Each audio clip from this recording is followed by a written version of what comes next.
Tires keep the world moving, driving the speed and convenience we rely on every day. However, the waste they leave behind has become a burden on the environment. Each year, tens of millions of tons of waste tires are generated worldwide. In Taiwan alone, the volume of recycled waste tires reached about 152,600 tons in 2023 and continues to rise annually. In response, ITRI has partnered with Taiwan Polymer Material Company to turn waste tires into high-value recycled materials. Tires are composed of various materials, including rubber, steel wires, and fibers, making waste tire recycling a challenging task.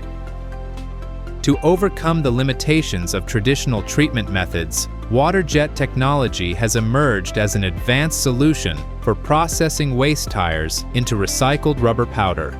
This method preserves the steel layers in tires, allowing for cleaner separation of rubber powder and significantly improving the recycling efficiency of waste tires.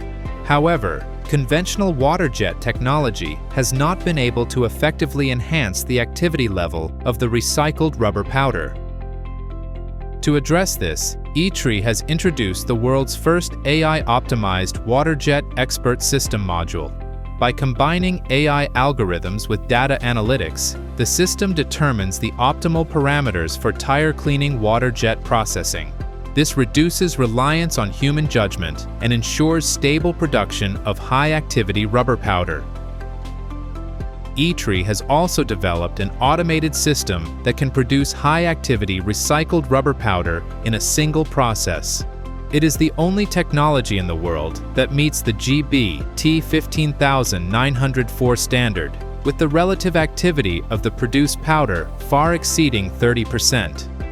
Recycled rubber powder can be used in high-value products, including tires, automotive rubber and plastic components, green sports equipment, and eco-friendly furniture. It can also be used in green buildings and even 3D printing, supporting the development of a circular economy. AI-WaJe, an AI-driven green technology that transforms waste tires into resources.